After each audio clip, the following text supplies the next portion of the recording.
Pemirsa, eskalasi perang Amerika Serikat Iran belum juga usai, ditambah dengan maju mundurnya kesepakatan antar kedua belah pihak.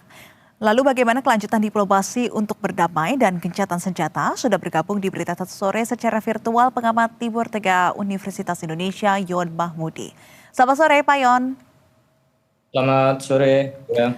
Baik, Pak Yon, langsung saja ada sejumlah klaim dari Trump yang tidak diakui oleh Iran. Contohnya Trump menyebut kalau sedang terjadi perundingan terkait dengan blokade Selat Hormuz, tapi pemerintah Iran ini membantah adanya perundingan soal ini.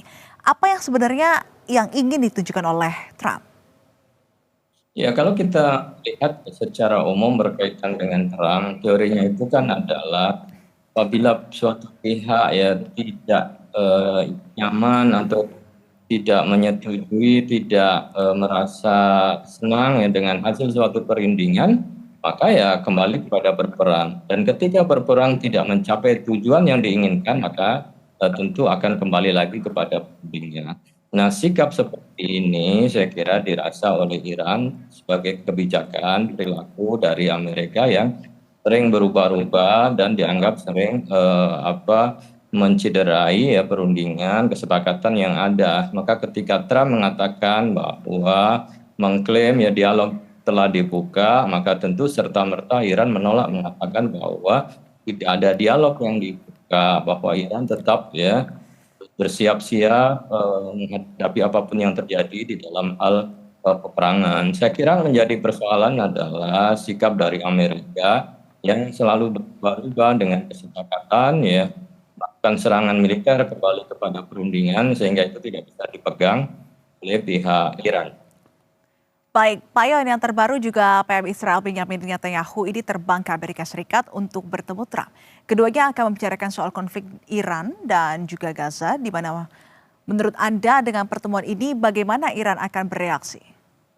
Ya tentu kan ketika mulai ada jeda perundingan, tidak ada serangan, ya Israel merasa bahwa kondisi ini tidak menguntungkan Israel karena Israel menginginkan bahwa Amerika terus melakukan serangan terhadap Iran. Sehingga kunjungan di sana saya kira ya sebagai upaya untuk meyakinkan kembali. Kalaupun tidak, tentu ya mereka akan bersepakat bagaimana skenario ya ke depan ya setelah perundingan ini terjadi, termasuk ya bagaimana Gaza dan kondisi Timur Tengah ke depannya. Tapi kalau keinginan Amerika dan Israel itu kan sebenarnya Amerika ingin ikut mengelola Hormuz, kemudian juga yang kedua bahwa ya kepentingan Israel juga harus dilindungi, termasuk bagaimana nasib penjajahan ya di Gaza. Genosida itu ya akan berlanjut atau ada cara lain untuk mengakhiri. Baik, dan lantas seberapa besar kemudian tekanan publik di dalam negeri Iran maupun juga dinamika politik di Amerika Serikat yang bisa mempengaruhi manuver diplomasi para pemimpinnya saat ini? Dan siapa yang sebenarnya ini lebih membutuhkan kesepakatan damai dalam waktu dekat? Ya, secara umum kan sebenarnya masyarakat ya termasuk publik di Iran dan juga di Amerika menginginkan kondisi yang damai. Tapi kan kondisi yang damai itu adalah kondisi yang menguntungkan kedua belah pihak ya, bukan kemudian kondisi ditawarkan damai tetapi Amerika ingin memberikan represi ya tekanan mengatur atas kedaulatan Iran. Nah, ini diharapkan bisa membawa harusnya dengan kesepakatan bersama, saling menghormati, tidak intervensi dan menjaga kedaulatan akan menjadi platform perdamaian di Timur Tengah. Hanya saja tentu Iran sendiri, maksud saya Israel sendiri sebenarnya merasa terusik apabila peta damai antara Israel dan antara Iran dan Amerika itu ya membawa kepada perdamaian yang abadi dan Israel sendiri kan kebijakannya mengedepankan kepada perang dan konflik ya untuk Ya. menjaga eksistensinya. Hmm.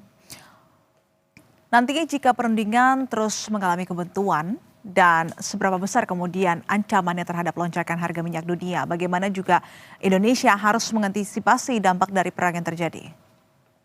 Ya kalau ini terus kemudian perang saling serang juga ya dilanjutkan kembali, pasti masing-masing sudah mulai menghitung ya. Iran itu juga tidak mau kemudian dalam kondisi dipermainkan gitu ya.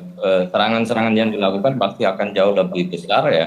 Amerika ketika ingin menaklukkan Iran dengan militer juga harus lebih besar lagi. Nah, ini konflik ini akan beresiko berkepanjangan apabila dialog ini tidak segera dilakukan, dan harga minyak akan ya kembali naik, dan itu pasti akan beresiko ya ke dunia internasional termasuk juga Indonesia, karena jantungnya kan adalah di Selat Hormuz, dan juga ya akan bergeser kepada Laut Merah yang ada Bab-el Mandeb itu.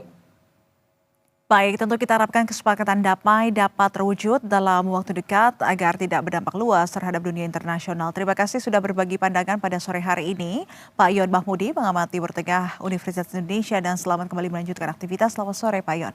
Terima kasih. Selamat sore. Terima kasih.